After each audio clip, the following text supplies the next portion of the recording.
Ô Jésus, mon sauveur, Seigneur, nul n'est comme toi, jour après jour, je te louerai, car ton amour est merveilleux.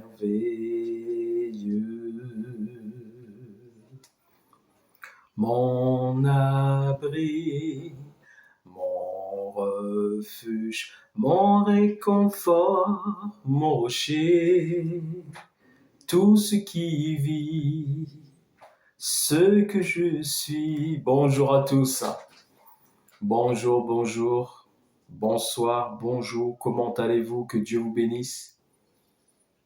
Que Dieu nous fasse encore grâce et que son amour ne nous abandonne point.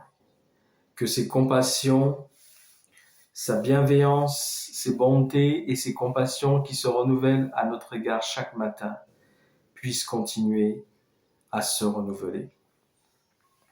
Le monde avance, le temps passe et rien de ce que Dieu dit ne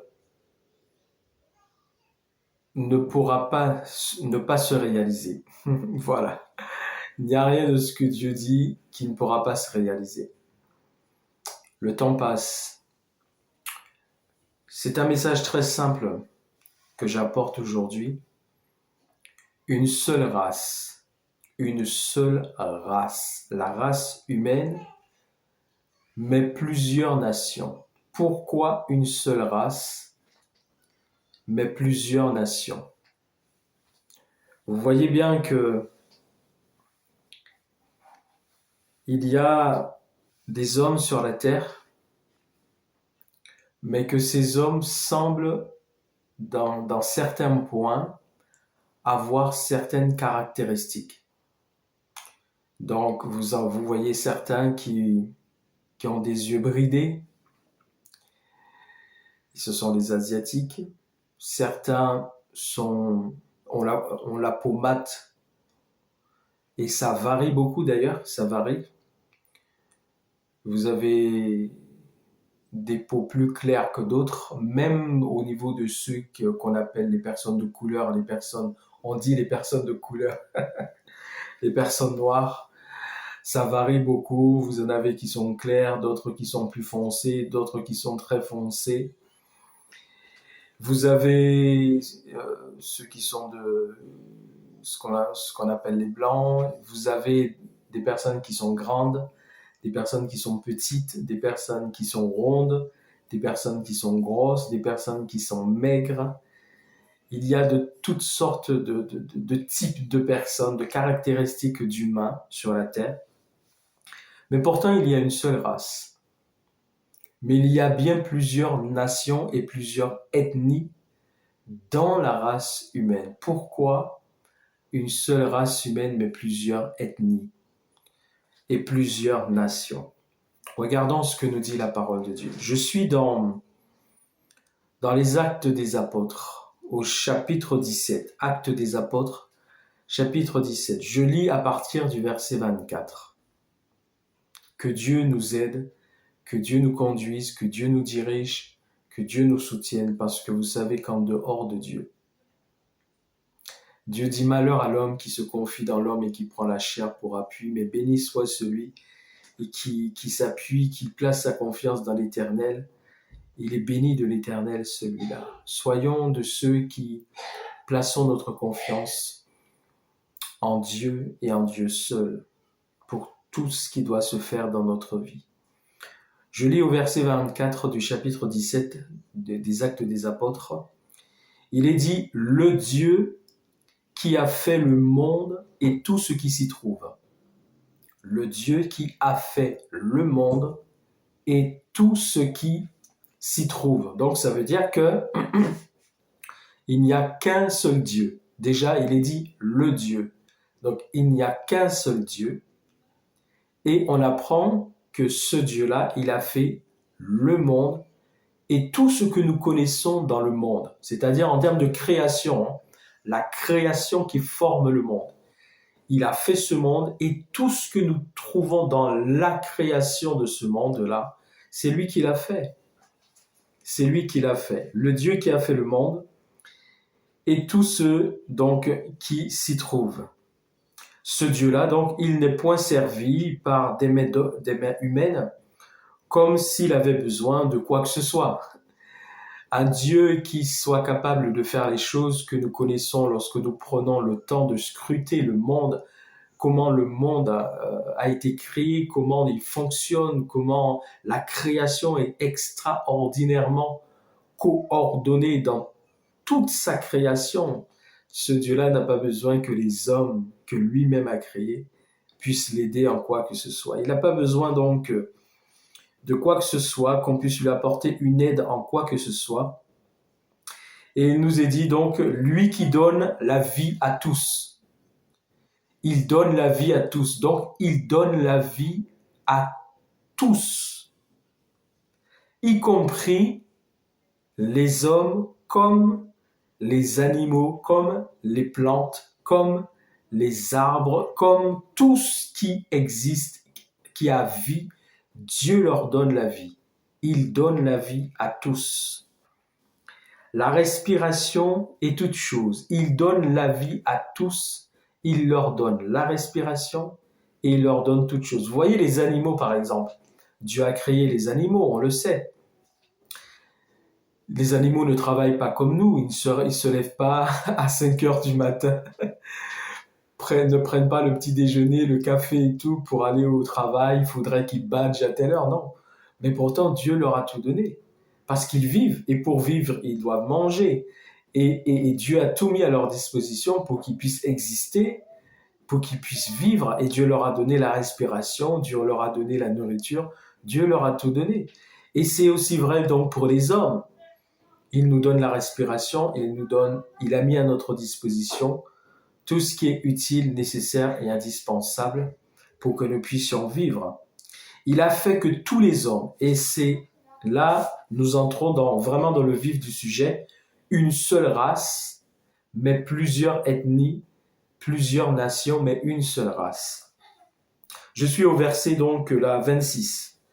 Il a fait, c'est le même Dieu, le Dieu dont il est dit, le Dieu qui a fait le monde et tout ce qui s'y trouve.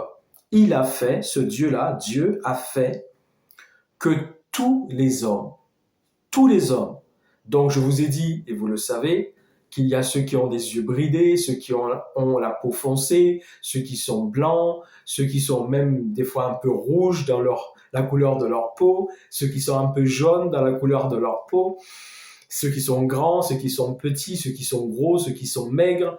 Il y a plusieurs couleurs des yeux aussi. Mais c'est le même Dieu qui a fait tout ça. Et ce même Dieu-là qui a fait tous les hommes de cette manière, il dit, il a fait que tous les hommes, Dieu a fait que tous les hommes, il n'y a pas une catégorie d'hommes que Dieu n'a pas fait.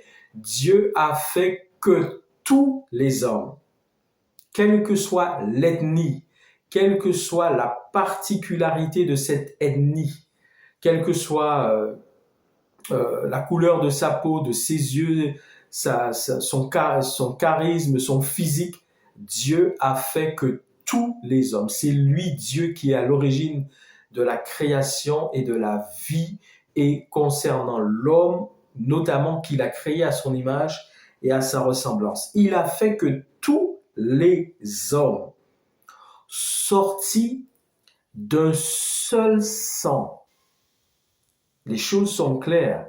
Dieu a fait que tous les hommes sortis d'un seul sang. Donc, il n'y a pas des hommes qui sont sortis d'ailleurs en dehors de la création de Dieu. Alors, il y a des particularités spirituelles et ténébreuses. Peut-être que j'en parlerai un jour, parce qu'il y a des hybrides. Ça, par contre, c'est vrai. Il y a des hommes hybrides sur cette terre. Il y a des hommes... Donc, il y a déjà la possession démoniaque, ça existe. Il y a des personnes qui sont possédées par des esprits démoniaques. Lorsqu'elles sont possédées, elles perdent l'autorité de leur propre personnalité. Elles sont donc dominées par un esprit ou des esprits ténébreux. Ça existe. Mais en plus du fait, pour certaines personnes, malheureusement, d'être possédées par des esprits impurs, il y a aussi des êtres qui sont des êtres hybrides, qui ne sont pas les hommes que Dieu a créés dès le départ. Ils sont hybrides, ils sont mélangés. C'est d'ailleurs ce qui s'est passé quand il est dit que les fils des hommes, les fils de Dieu, parlant des anges déchus, les fils de Dieu ayant vu les femmes des hommes, les femmes naturelles et normales, créées par Dieu, et ayant trouvé que ces femmes étaient belles, ils en ont pris pour femmes. Et il nous est dit qu'ils ont eu des enfants avec ces femmes, et c'est ce qui a donné les géants à l'époque. Donc vous voyez par exemple, ça c'est un cas d'hybride. Ça c'était les géants de l'époque, comme nous connaissons l'un des plus connus, mais il n'était pas le seul. L'un des plus connus c'était Goliath. C'était des hommes hybrides parce que en fait ils n'avaient pas reçu la vie d'une manière naturelle par rapport à la création de Dieu. Il y a eu les esprits ténébreux qui sont venus se mélanger avec la nature humaine et ça a donné ces géants-là. Ça a donné donc des hybrides. Mais il n'y a pas que ces types d'hybrides-là. Il y a d'autres types de personnes hybrides qui existent sur la Terre et que nous côtoyons dans la vie de tous les jours. Bon, mais là, je m'arrête sur tout ça. Je reviens à toute personne qui est normale, entre guillemets, de la création de Dieu, de la nature humaine normale que Dieu a créée. Et c'est de ce dont il s'agit. Il est dit, donc, il a fait que tous les hommes, donc tous les hommes qui sont réellement créés de Dieu et de Dieu seul, de la manière dont Dieu a créé l'homme à son image et à sa ressemblance, Dieu a fait que tous ces hommes-là, tous les hommes issus d'un même sang, un même sang. Donc, ces hommes-là, ils sont tous créés de la même manière. Qu'ils aient la peau foncée, la peau claire, qu'ils aient les yeux bridés, les yeux non bridés, qu'ils soient grands, qu'ils soient petits, qu'ils soient gros, qu'ils soient maigres, ils sont tous sortis d'un même sang. Et quel est ce sang-là? C'est celui du premier homme et de la première femme que Dieu a créé, c'est-à-dire d'Adam et Ève. Tous les hommes qui sont réellement des hommes normaux, naturellement normaux, comme Dieu les a créés, comme Dieu ayant créé Adam et Ève, tous ceux qui descendent d'Adam et Ève, donc, ils sont issus de ce même sang, cet unique sang d'Adam et Ève, et l'humanité entière de toutes les personnes normalement créées par Dieu descendent d'Adam et Ève. Et Dieu a fait donc que tous les hommes issus d'un même sang. Et c'est de ça dont il s'agit.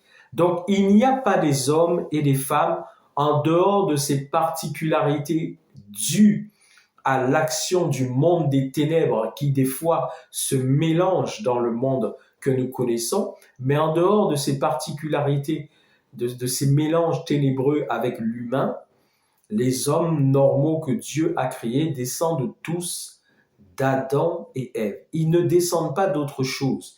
Ils ne viennent pas d'ailleurs. Ils n'ont pas été créés autrement. Ils viennent tous d'Adam et Ève, quelle que soit la couleur de leur peau, quels que soient leurs yeux, quelle que soit la particularité de leur ethnie. Dieu a fait que tous les hommes issus d'un seul et même sang, Adam et Ève. Il a fait donc tous les hommes descendants d'Adam et Ève. Et regardez, il a dit, il a fait que tous les hommes sortis d'un seul sang habitent sur toute la surface de la terre. Il a fait que tous les hommes sortis d'un même sang habitent sur toute la surface de la terre. Donc c'est Dieu qui a voulu, qui a fait que tous les hommes descendants d'Adam et Ève, donc ils sont tous sortis du même père et de la même mère sur le plan humain et terrestre, nous avons tous, les hommes que Dieu a créés, sur le plan humain et terrestre, nous avons tous comme père Adam et comme mère Ève. Ça, c'est sur le plan humain et terrestre. Nous avons tous, que nous soyons noirs, que nous soyons blancs, que nous soyons jaunes, que nous ayons les yeux bridés ou les yeux non bridés, les yeux verts ou les yeux bleus, les yeux marrons ou les yeux jaunes, grands ou petits, gros ou maigres, nous avons tous pour père Adam et pour mère Ève. C'est de là dont nous sommes tous issus. Dieu a fait que tous les hommes issus d'un même sang habitent sur toute la surface de la terre. Le fait qu'il y ait plusieurs ethnies, plusieurs pays, des particularités par rapport à ceux qui vivent au pôle Nord, au pôle dans le sud, dans des pays tropicaux ou dans des pays où il fait plus froid. Des fois, il y a certaines particularités ethniques par rapport aux régions, aux territoires, aux pays dans lesquels ces hommes-là vivent. Cela a fait qu'ils ont développé des fois certaines particularités et même ils ont des faciès aussi qui viennent simplement du métissage qu'il y a eu, parce qu'il y a dans l'humanité beaucoup de métissage entre les différentes ethnies. Et donc, ça crée aussi des particularités au niveau de la ressemblance, du faciès, de la couleur de la peau, des cheveux, voilà. Mais tous ces hommes-là, même s'il y a du mélange, même s'il y a du métissage, ils sont tous issus d'Adam et Ève. Ils ont tous pour père Adam et Ève. Et c'est Dieu qui a fait qu'ils habitent sur la surface de toute la terre. Alors pourquoi Dieu a-t-il fait que les hommes habitent sur la surface de toute la terre alors qu'ils sont issus d'un même sang, Adam et Ève? Pourquoi? On va regarder le livre de la Genèse. Genèse, me semble-t-il, le chapitre 11, me semble-t-il. Genèse, chapitre 11. Excusez-moi. Genèse, chapitre 11. Regardez, ça s'appelle la tour de Babel. Toute la terre,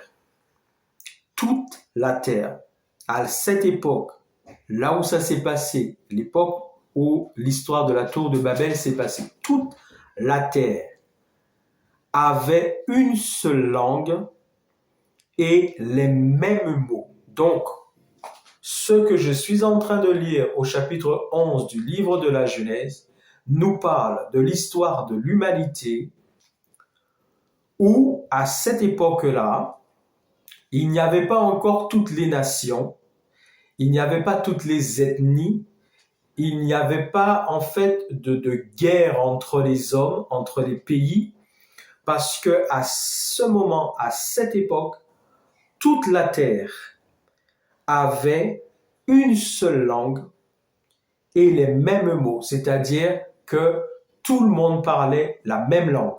Il n'y avait pas encore l'anglais, le chinois, le mandarin, l'espagnol, le portugais, l'allemand. Il n'y avait pas encore tout ça.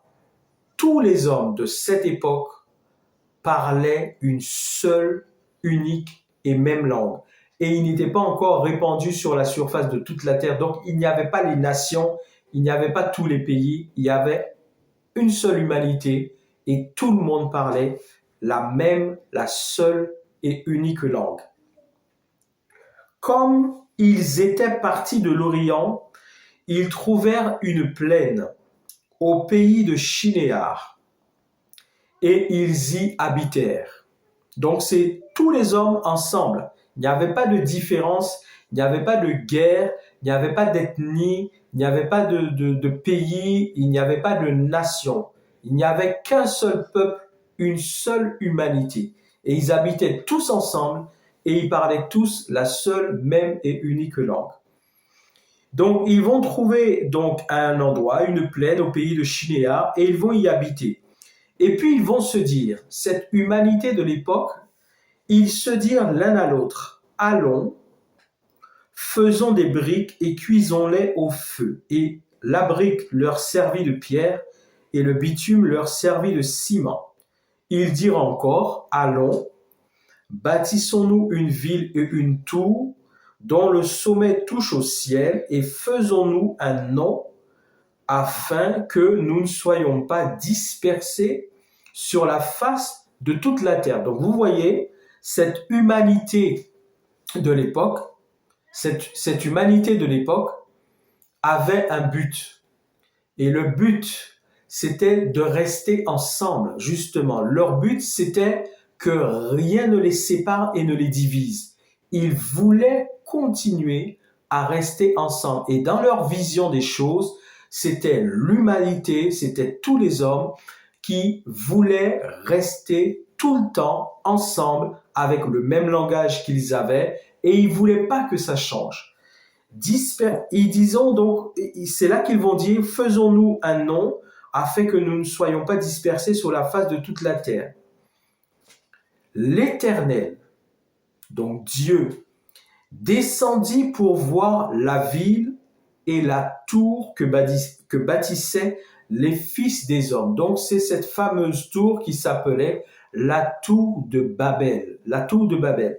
Ils sont en train de construire une ville, ils sont en train de construire une tour dans le but que rien ne les sépare, que rien ne les divise, que rien ne les éparpille sur la face de toute la terre. Ils veulent être ensemble pour tout le temps. Et Dieu va venir voir, quand il est dit, en fait dans la réalité, quand il est dit que Dieu descendit pour voir ce que faisaient les hommes, il faut comprendre que Dieu n'avait pas besoin de descendre. Dieu sait toutes choses, il n'a pas besoin même de se déplacer. Il sait, il voit, il connaît tout, même à l'avance il sait. Donc il savait ça, il savait que les hommes allaient faire tout ça. Mais ça veut dire que Dieu maintenant prend en considération ce que les hommes sont en train de faire. Donc, Dieu descendit pour voir la ville et la tour que bâtissaient les fils des hommes. Et l'Éternel dit, c'est Dieu qui va dire, Dieu va déclarer, voici, ils forment un seul peuple et ils ont tous une même langue. Donc Dieu voit, Dieu considère, il le sait naturellement, que les hommes forment un seul peuple et une seule langue. Il n'y a pas de nation, il n'y a pas plusieurs pays, il n'y a pas plusieurs ethnies, il n'y a pas des gens qui supportent pas les autres par rapport à leur physique, par rapport à leur couleur, par rapport à leur manière d'être. Tous les hommes forment qu'un seul peuple à cette époque.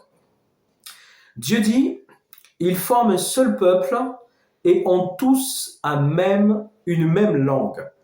Et c'est là ce qu'ils ont entrepris. Maintenant, rien ne les empêcherait de faire tout ce qu'ils auraient projeté.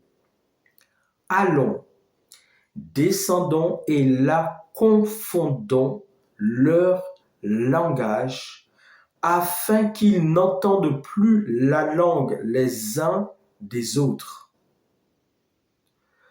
Dieu fait le constat que les hommes ont un but, ils ont un objectif. Et on pourrait dire, mais ce but-là, cet objectif-là, il est bon. C'est bon quand même de vouloir ne pas être séparé, ne pas être divisé, ne pas être éparpillé sur la face de toute la terre, rester ensemble, partager tout ensemble. C'est ce que l'humanité de cette époque cherchait à faire. Mais Dieu dit, je vois que ce qu'ils sont en train de faire là, plus rien ne pourra les empêcher s'ils veulent d'aller dans ce sens, de faire ce qu'ils veulent. Donc, je vais confondre leur langue pour qu'ils ne puissent arriver à s'entendre les uns les autres. Ils vont plus se comprendre et ils seront obligés d'arrêter ce qu'ils sont en train de faire, c'est-à-dire bâtir cette ville et cette tour, la fameuse tour de Babel. Mais pourquoi Dieu dit ça? Puisque ça paraît bien. Ça paraît bien, mes amis. Ça paraît bien de vouloir tous être unis ensemble, ne pas créer la division entre nous, faire en sorte que nous restions toujours de cette manière-là. Mais pourquoi Dieu? Rappelons-nous que Dieu, c'est le Créateur. Dieu, c'est la vérité, la vie, le chemin. Dieu est tout-puissant. Dieu est au-dessus de nous. Pourquoi Dieu, lui, dit-il, mais en fait, Dieu est en train de dire, mais ce qu'ils font là n'est pas bien. Ce qu'ils font n'est pas bien. Il faut que je puisse mettre la confusion dans leur langue pour qu'ils ne puissent plus s'entendre les uns les autres et qu'ils puissent arrêter de faire ce qu'ils sont en train de faire. Pourquoi Dieu dit ça, mes amis? C'est parce qu'il faut savoir l'origine de ça. L'origine de ça, c'est quoi? Il y avait un homme qui a été l'instigateur de tout ça. Il s'appelait Nemrod. Nemrod. Et en fait, il faut savoir que cette pensée à l'époque de l'humanité, de rester ensemble comme ça, unis, tout ça, c'est pas ça qui est si mauvais que ça. Non, c'est pas ça, mes amis. Mais l'homme qui cherchait à faire ça, c'est que toutes ces inspirations, ces pensées et ces désirs-là, ça venait pas de Dieu. Parce que Dieu, mes amis, ne va jamais s'opposer à celui qui fait sa volonté. Au contraire, Dieu est le plus heureux quand un homme, une femme fait sa volonté. Quand Dieu nous dit dans toute sa parole, de la première page de la Genèse à la dernière de l'Apocalypse, il nous incite, il nous exhorte, il nous encourage, il nous enseigne, il nous appelle à lui obéir, à nous soumettre à lui, à faire sa volonté, à être en communion avec lui. Celui qui fait la volonté de Dieu rend Dieu heureux. Donc Dieu ne va jamais s'opposer à une personne qui fait sa volonté. Jamais. Au contraire, Dieu va bénir cette personne, Dieu encouragera cette personne, Dieu lui dira, je suis fier de toi, je suis content de toi, continue comme ça mon fils, continue comme ça ma fille. Dieu ne va jamais vouloir arrêter, empêcher quelqu'un qui fait sa volonté, jamais. Et pourquoi Dieu vient-il constater que les hommes sont en train de bâtir une ville et une tour avec le but d'être toujours ensemble, de ne jamais se disperser, de ne jamais se diviser, de ne jamais s'éparpiller sur la face de la terre, d'avoir toujours le même langage? Pourquoi Dieu, constatant ce que fait les hommes, décide de confondre leur langage pour qu'ils ne puissent plus s'entendre, mes amis? Eh bien, c'est simple. C'est parce qu'ils n'étaient pas en train de faire la volonté de Dieu. Car Dieu n'aurait jamais fait ça s'ils étaient en train de faire sa volonté. Ils n'étaient pas en train de faire la volonté de Dieu, mes amis. Et là, vous voyez, c'est ce qui s'appelle l'humanisme. C'est ce qui s'appelle l'humanisme. Et l'humanisme, c'est un mouvement humain, terrestre, social. C'est une idéologie humaine et sociale, en fait, qui a pour but de chercher le bonheur des hommes. C'est vrai, le but, c'est de chercher le bonheur des hommes, mais sans Dieu. C'est ça, mes amis. C'est ça l'humanisme. Et ce que nous lisons de cette époque et de l'histoire de la tour de Babel, c'était un mouvement humaniste. Mais c'est un mouvement, l'humanisme est un mouvement qui cherche le bonheur de l'homme en voulant justement que tous les hommes soient ensemble, qu'ils puissent tout partager, qu'il n'y ait pas de division, de guerre entre eux. Et c'est une bonne chose. On pourrait dire que c'est une bonne chose en soi. On ne verrait pas où est le mal dans cette manière de faire et dans cet objectif et dans ce but. Mais dans la réalité, c'est l'homme qui cherche son propre bonheur, sa propre volonté sans Dieu.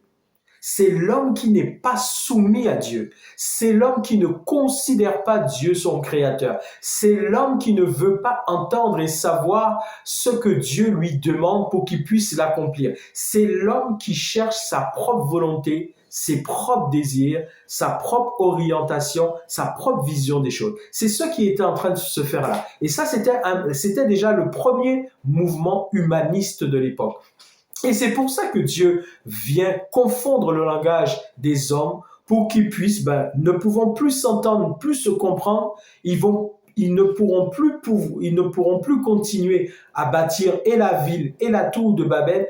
Et c'est là que Dieu va justement répandre les hommes sur toute la face de la terre. C'est ce que nous avons lu dans Hébreux chapitre 10, quand j'ai lu à partir du verset 24, il est dit que Dieu a fait que tous les hommes sortis d'un même sang habitent sur toute la surface de la terre. C'est là que ça s'est passé, mes amis. Dieu est venu confondre le langage des hommes. Il est venu confondre, le langage des hommes.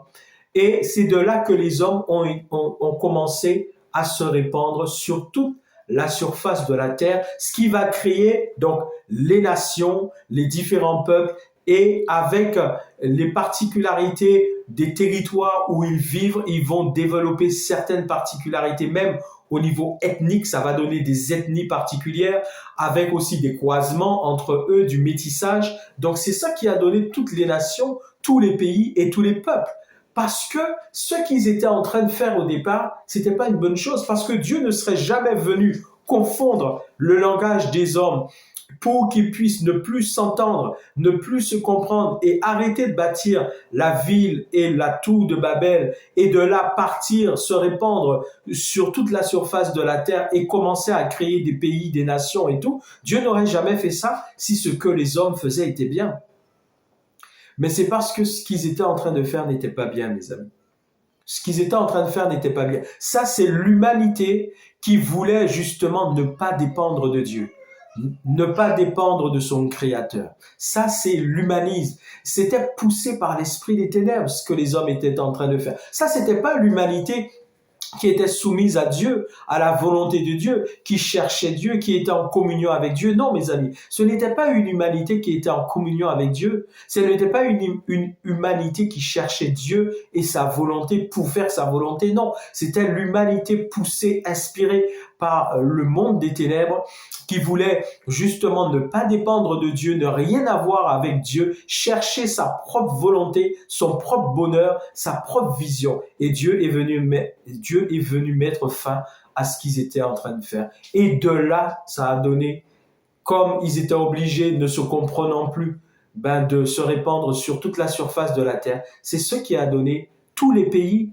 et toutes les nations et toutes les ethnies de l'humanité. Mais malgré ça, mes amis, malgré ça, Dieu n'a pas, à aucun moment, Dieu n'a créé d'autres hommes. Est-ce que vous comprenez?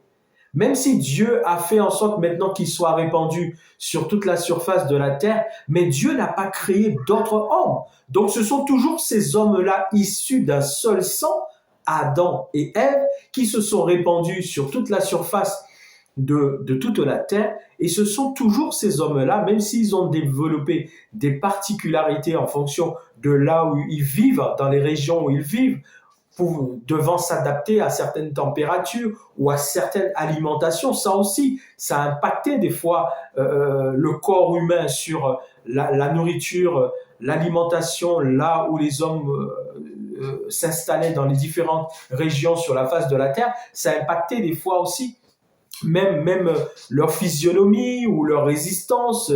Mais ce sont ces mêmes hommes-là. Dieu n'a pas créé d'autres hommes, ce sont les mêmes hommes issus du même sang, Adam et Ève. Et ce sont ces mêmes hommes-là, certains sont noirs, certains sont blancs, certains sont jaunes, certains sont bridés, certains ont des yeux verts, certains ont des yeux bleus. Après, il y a des métissages les métissages aussi ont développé certaines particularités. Par exemple, vous trouvez des albinos, il y a des albinos, et tout cela est dû à certains métissages. Donc, vous voyez, ce sont ces mêmes hommes-là. Même si l'humanité, en fait, a évolué des fois dans sa physionomie par rapport au fait qu'il s'est adapté à différentes choses de sa vie courante, mais ce sont ces mêmes hommes-là. Dieu n'a pas créé d'autres hommes depuis qu'il a créé Adam et Ève, et que Adam et Ève ont commencé à multiplier et tous les hommes sont issus d'Adam et Ève. Dieu n'a pas créé d'autres hommes, mes amis. Donc, ça, nous devons toujours nous souvenir de cela. Il y a une seule race. Dieu a fait que tous les hommes issus d'un seul sang. Il y a une seule race, c'est la race humaine.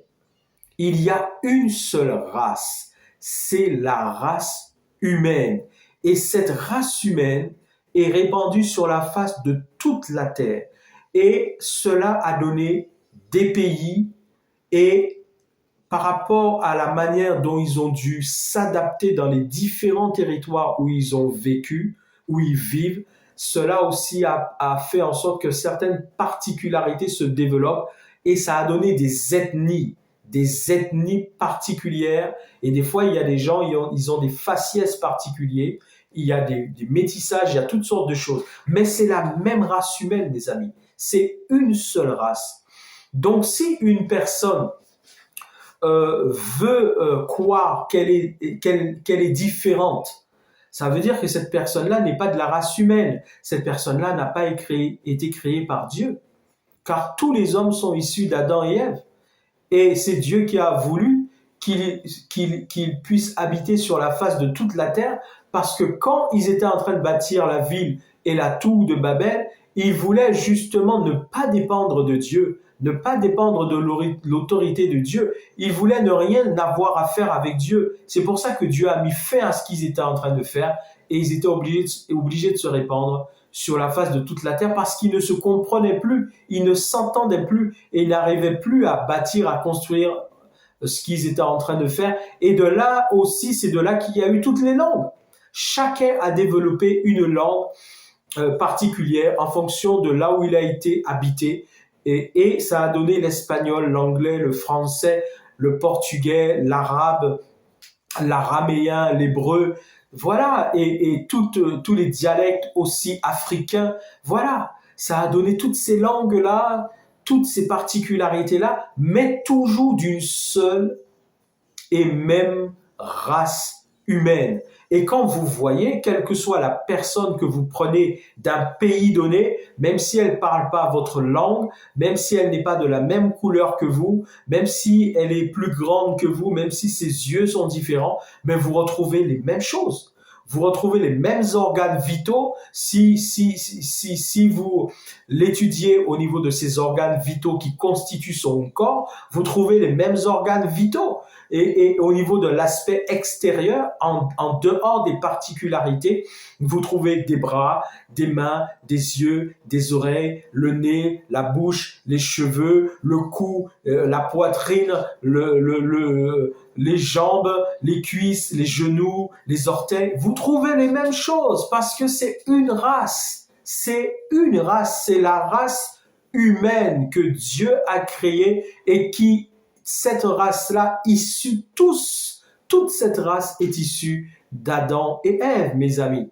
Toute cette race est issue d'Adam et Ève, répandue sur la face de toute la terre, ayant développé certaines particularités par rapport à la région dans laquelle ils vivent, mais c'est la race humaine. C'est la race humaine. Donc, si une personne ne veut pas, pense être différente de cette race humaine, alors c'est la personne déclare à ce moment-là que Dieu ne l'a pas créée et qu'elle n'est pas issue d'Adam et Ève et que elle vient d'ailleurs, elle vient d'une autre planète. Elle n'a pas été créée par Dieu, mais tous les hommes qui ont été créés par Dieu descendent d'Adam et Ève, quelle que soit la couleur de leur peau, quelle que soit la particularité ethnique par rapport à la région dans laquelle donc ils vivent. Et je vais vous lire ce que Dieu disait au peuple d'Israël, mais naturellement c'est à l'humanité tout entière qu'il le dit aussi, concernant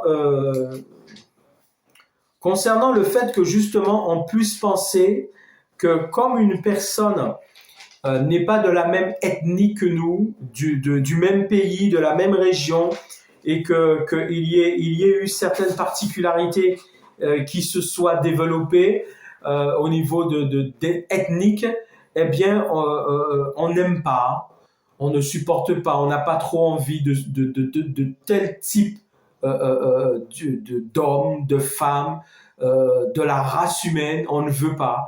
Eh bien, mes amis, regardez, quand Dieu exhortait le peuple d'Israël, parce que Dieu est souverain, il fait ce qu'il veut, et à cette époque-là, à l'époque de l'Ancien Testament, il a choisi la nation d'Israël, il s'est révélé à cette nation, et pour montrer à toutes les autres nations que le vrai Dieu, le Créateur, celui qui est à l'origine de tout, c'est le Dieu qui s'est révélé au peuple d'Israël. Et ce peuple d'Israël avait pour mission, eh bien, de montrer aux autres nations que le Dieu créateur, c'est le Dieu que eux, Israël, ils adorent.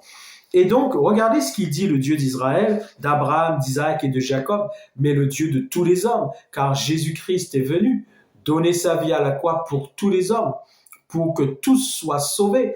Donc, Jésus aime tous les hommes, Dieu aime tous les hommes, il veut sauver tous les hommes, quel que soit le pays, la nation, l'ethnie, parce que il n'y a qu'une race, la race humaine. Regardez ce qu'il dit. Je suis à Deutéronome chapitre 10. Deutéronome chapitre 10, le verset 11. Il dit, « Car l'Éternel, votre Dieu, est le Dieu des dieux. L'Éternel, votre Dieu, est le Dieu des dieux.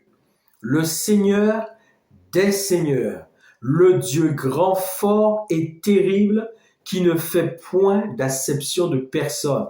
Il ne fait point de favoritisme. » Ça veut dire qu'il aime tout le monde. S'il ne fait point d'acception de personne, s'il ne fait point de favoritisme, c'est que Dieu aime tout le monde. Il aime tous les hommes qu'il a créés. La seule chose que Dieu ne supporte pas, c'est le péché, c'est le mal, c'est les ténèbres. Mais Dieu aime tous les hommes, quels qu'ils soient, que lui-même a créé et qu'il a permis que ces hommes-là soient répandus sur la face de toute la terre. Il ne fait point de favoritisme. Il aime tout le monde. Et regardez ce qu'il dit. C'est Dieu qui fait droit à l'orphelin et à la veuve. Et ce Dieu-là, écoutez bien, Dieu qui aime l'étranger. Ce Dieu-là qui a créé tous les hommes, issus tous d'Adam et Ève, qu'il les a répandus sur la face de toute la terre. C'est pour ça qu'aujourd'hui, il y a des Espagnols, des Français, des Anglais, des Africains, des Russes. C'est lui qui a fait ça, Dieu lui-même. Il dit, ce Dieu-là, il aime l'étranger. Il aime l'étranger. Et que fait-il? Il donne à l'étranger la nourriture et des vêtements. Il aime l'étranger. Alors ça veut dire quoi? Là, il parlait au peuple d'Israël. Donc ça veut dire, il disait à Israël, les autres nations qui ne me connaissent pas et à qui vous devez leur faire comprendre que c'est moi qui suis le Dieu créateur qui est tout créé, ces nations, c'est vrai, ne me connaissent pas. Elles pratiquent plein de choses que je n'aime pas parce qu'elles ne me connaissent pas, mais je les aime. Vous voyez? C'est ça que Dieu est en train de dire à Israël. Il dit, je les aime, ces nations. Il ne faut pas que vous puissiez croire parce que je vous ai choisi pour que vous soyez mon peuple, à qui je me suis révélé, pour que vous, maintenant, vous puissiez révéler aux autres nations que c'est moi le vrai Dieu. Mais il dit, même si ces autres nations ne me connaissent pas, il faut que vous sachiez quelque chose, je les aime. Je les aime. Et il dit donc, Dieu qui aime l'étranger. Dieu qui aime l'étranger. Et que fait-il pour l'étranger? Il donne la nourriture et des vêtements à l'étranger. C'est Dieu qui fait ça. Et que leur dit-il à ce moment-là? Il leur dit, vous aimerez l'étranger. Vous aimerez l'étranger, car vous avez été étrangers dans le pays d'Égypte. Parce que, pour rappeler l'histoire du peuple d'Israël, effectivement, Israël, avant que Dieu ne vienne les délivrer pour faire d'eux son peuple, ils ont été esclaves pendant 400 ans en Égypte. Et Dieu leur dit, vous-même, souvenez-vous que vous étiez étrangers, vous étiez dans un pays d'Égypte, vous n'étiez pas dans votre pays, ce n'était pas votre pays, ce pays que je vous destine, qui est Israël, qui est Canaan. Vous étiez vous-même des étrangers en Égypte. Je suis venu vous délivrer. Donc souvenez-vous que vous aussi, vous étiez des étrangers. Et Dieu dit clairement, Dieu aime l'étranger. Il donne de la nourriture et des vêtements à l'étranger.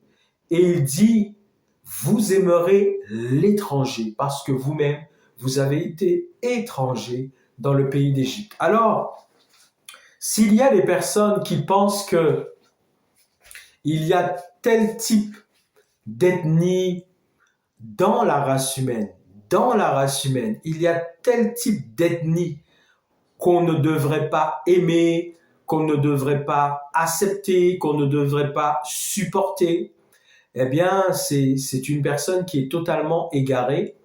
C'est une personne qui ne connaît pas Dieu, qui a besoin de connaître Dieu, qui a besoin de connaître le Dieu de la Bible, le Dieu de la parole véritable, authentique, révélée par l'Esprit Saint.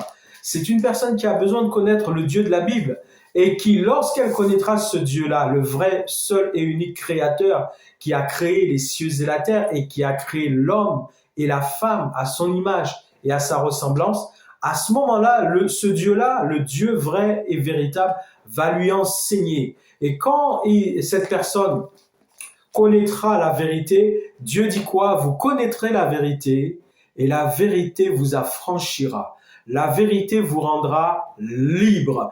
Toutes les personnes qui pensent qu'il y a tel type d'ethnie dans la race humaine qu'on ne devrait pas accepter, qu'on ne devrait pas aimer, qu'on devrait maltraiter, eh bien, ce sont des personnes qui ne sont pas libres. Ce sont des personnes qui sont enchaînées, emprisonnées, liées dans des pensées ténébreuses, dans des pensées malsaines, dans des pensées mauvaises. Et elles ont besoin de connaître Dieu. Elles ont besoin de rencontrer celui qui leur a donné la vie, celui qui les a créés. Parce que celui qui les a créés, celui qui leur a donné la vie, et qui se révèle à nous aujourd'hui en tant que notre Père qui est aux cieux, en tant que Jésus-Christ venu sauver les hommes, en tant que Saint-Esprit consolateur pour éclairer les hommes et les conduire à Jésus, eh bien, ce Dieu-là va lui enseigner à cette personne qui ne connaît pas encore la vérité et qui n'est pas libre, ce Dieu-là, si elle reçoit Jésus-Christ comme sauveur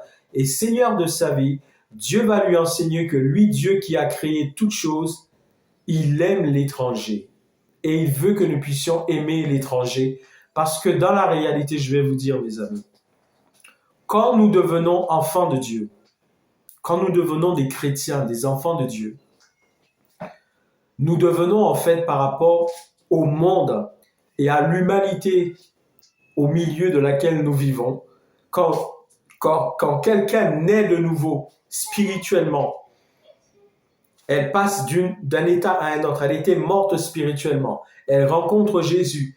Elle accepte Jésus dans sa vie comme sauveur et seigneur de sa vie. Elle passe de l'état dans lequel elle était morte spirituellement et maintenant elle naît spirituellement. Elle est vivante maintenant spirituellement en ayant rencontré Jésus comme sauveur et seigneur de sa vie. Mais dans la réalité, cette personne-là, à ce moment-là, mes amis, elle devient une étrangère sur la terre. Parce que sa patrie et son royaume n'est plus le monde. Elle entre dans le royaume de Dieu et elle représente le royaume de Dieu. Et vis-à-vis de l'humanité qui ne connaît pas Dieu, elle devient maintenant, cette personne-là, une étrangère au niveau de la terre. Elle devient une personne étrangère. Elle n'est pas dans sa nation, elle n'est plus dans sa patrie. Avant qu'elle ne rencontre Jésus-Christ, elle était dans sa patrie, c'est-à-dire la patrie terrestre. Avant même de considérer le pays dans lequel vit la personne, elle vit sur la terre tout simplement. Elle était dans sa patrie, la patrie terrestre. Mais lorsqu'elle devient chrétienne, cette personne, parce que Jésus-Christ est réellement son sauveur et son Seigneur, cette personne devient une étrangère, une personne étrangère sur la terre. Parce que le monde n'est plus sa patrie dans le sens où cette personne n'a plus les mêmes pensées, les mêmes désirs, les mêmes plaisirs que ce que le monde lui enseignait et lui offrait avant qu'elle ne rencontre Jésus. Maintenant, elle est devenue une étrangère. Donc, vous voyez que s'il faut considérer dans tous les sens du terme l'étranger, nous sommes tous des étrangers. Nous sommes tous des étrangers. Vis-à-vis les uns des autres, nous sommes tous des étrangers puisque les hommes ayant été répandus sur toute la surface de la terre, le français est un étranger pour l'espagnol, l'espagnol est un étranger pour l'anglais, l'anglais est un étranger pour l'africain, l'africain est un étranger pour le russe, mais c'est la même race humaine, mais nous sommes tous étrangers les uns aux autres par rapport aux pays qui ont été créés lorsque Dieu a permis que l'homme soit répandu sur la face de toute la terre. Mais en plus, lorsque une personne, quel que soit le pays dans lequel elle vit, elle se convertit, elle rencontre Jésus qui pardonne ses péchés et qui lui donne la vie, cette personne naît spirituellement de nouveau, elle devient aussi une étrangère sur la terre. La terre n'est plus sa patrie, la terre n'est plus sa destinée finale. Sa destinée finale, c'est la vie éternelle avec Dieu dans son royaume. Donc vous voyez, dans tous les sens du terme, nous devenons tous des étrangers, mais ce qu'il faut que nous puissions nous rappeler, mes amis, c'est qu'il n'y a qu'une seule race, c'est la race humaine. Et c'est Dieu qui a créé la race humaine. Et c'est lui-même qui est venu confondre le langage des hommes à la tour de Babel, parce que ce que les hommes faisaient n'était pas dans la volonté de Dieu. Eux, ils ne voulaient pas de Dieu. Dieu est venu confondre leur langage. Et d'ailleurs, il le dit, je vais continuer la lecture je vais revenir dans Hébreu. Vous allez comprendre, justement, quand il a confondu le langage des hommes et qu'il a permis qu'il soit répandu sur la face de toute la terre, regardez ce qu'il dit. Attendez, si je le retrouve, Hébreu 10, me semble-t-il. Non, Acte 17. Je vais revenir à Acte 17. Acte 17, vous allez voir ce qu'il dit, justement, quand je vais continuer la lecture. Tac.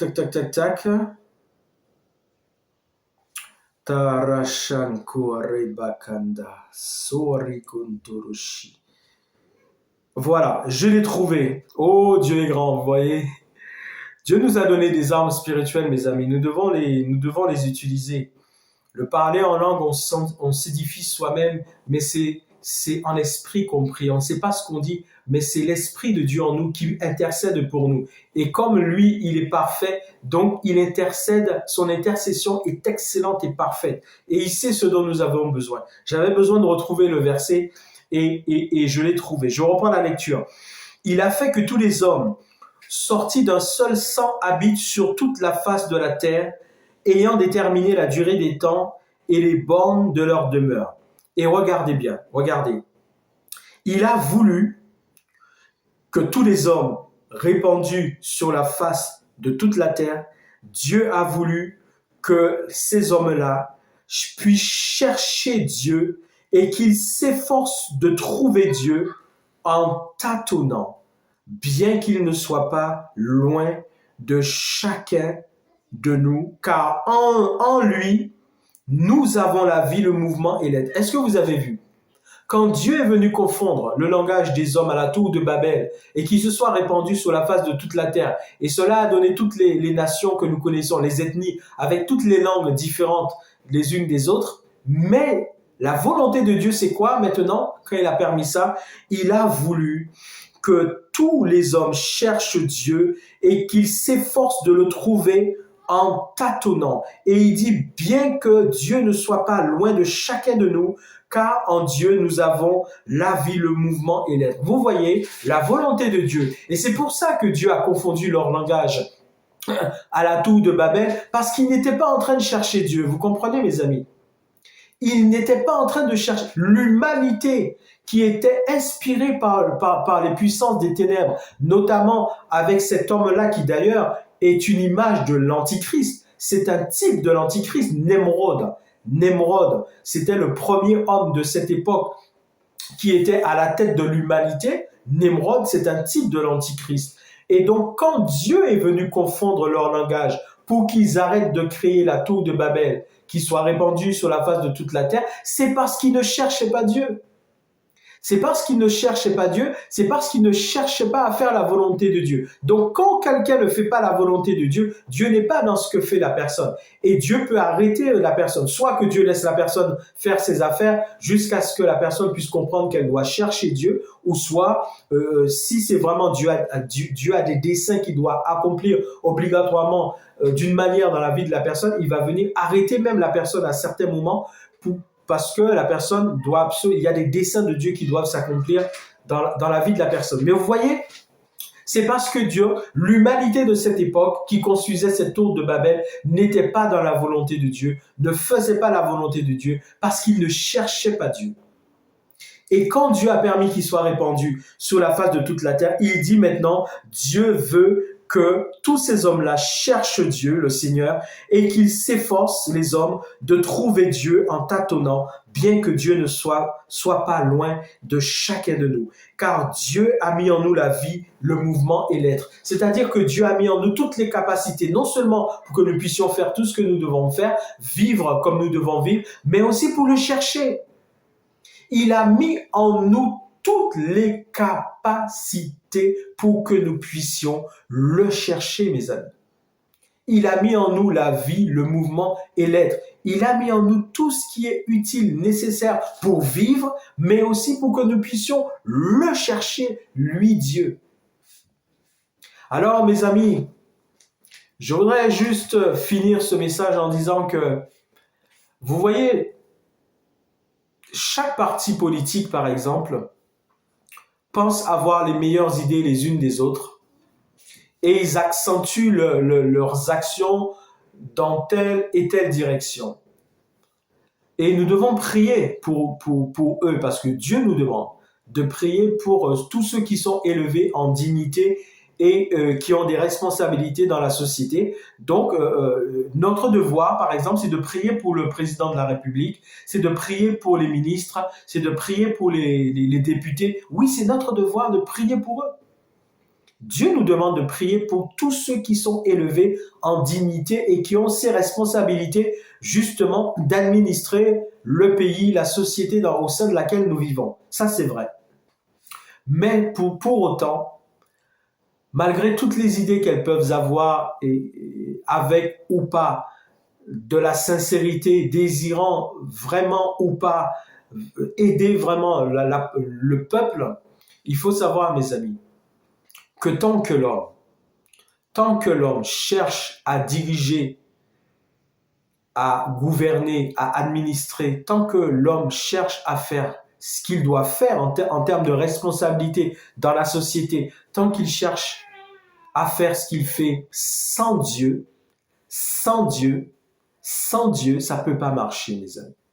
Ça peut pas marcher et ça ne marchera pas. C'est pour ça que tout le temps, les différents partis politiques se tirent les uns sur les autres, ils font la guerre des idées, ils reprochent à ceci, cela, ils se disent eux ils feront mieux et ils trouvent aussi des fois donc les causes pour eux des problèmes de l'humanité. Ils disent c'est à cause de celui-ci, c'est à cause de celui-là. Mes amis, c'est pas ça la vérité.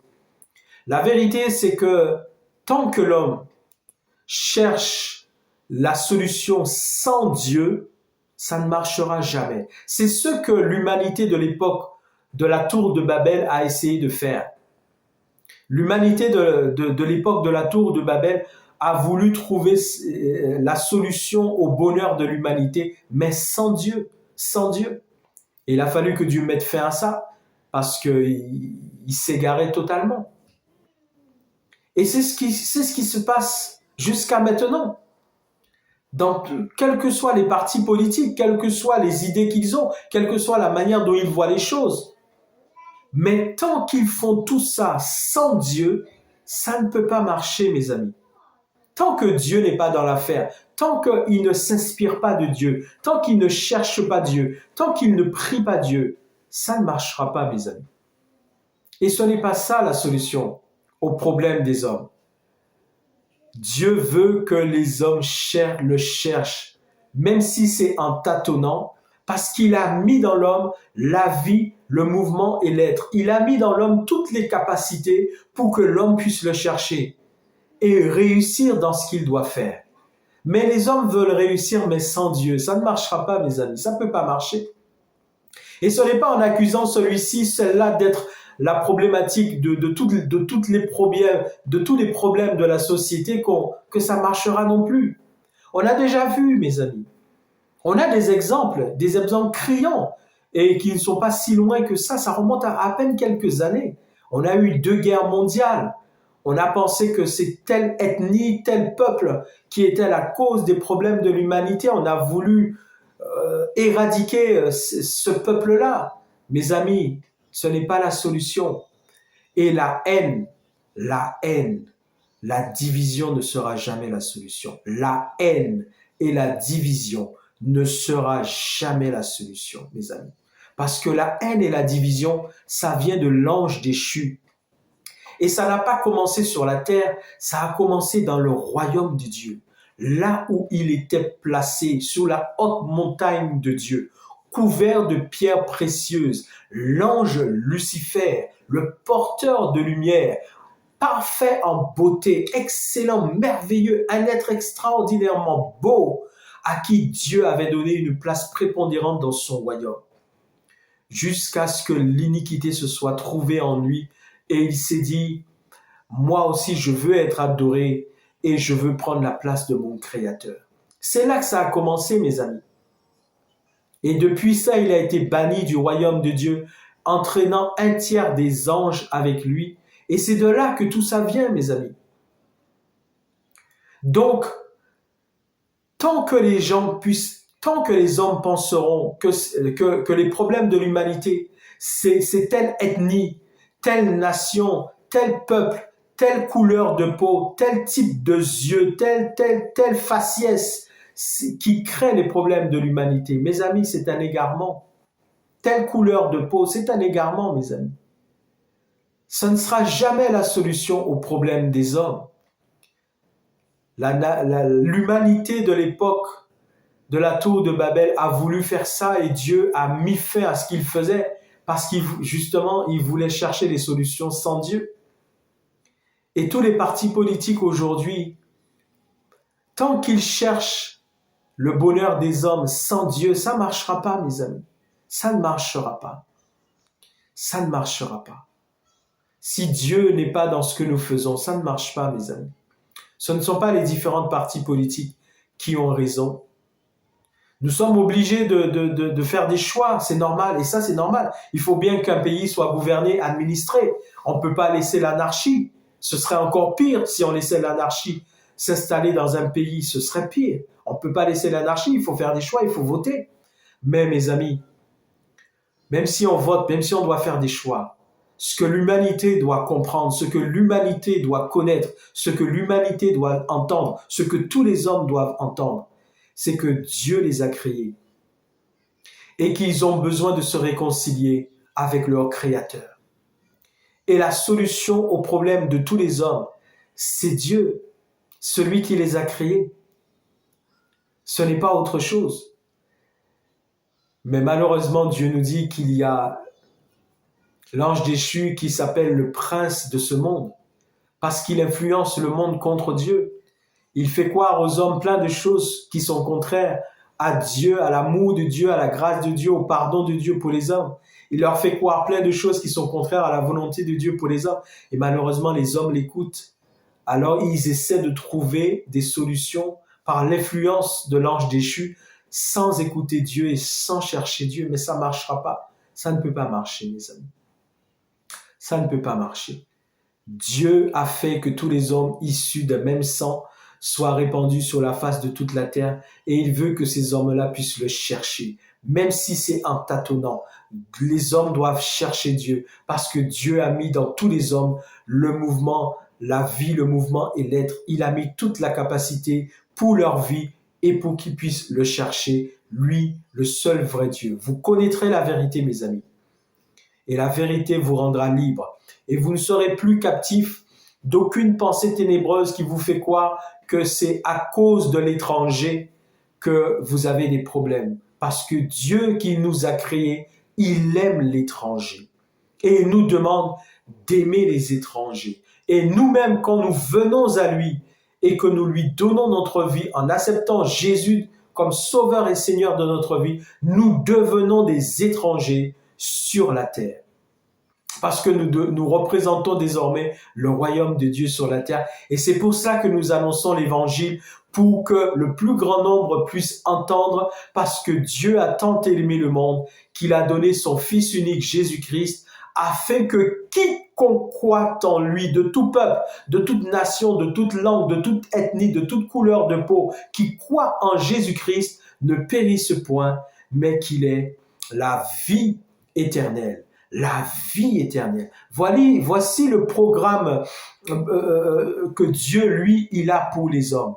Chaque parti politique a son programme, mais Dieu, le programme de Dieu pour les hommes, c'est qu'il a tant aimé les hommes qu'il a donné Jésus-Christ, son Fils unique, afin que quiconque croit en lui ne périsse point, mais qu'il ait la vie éternelle.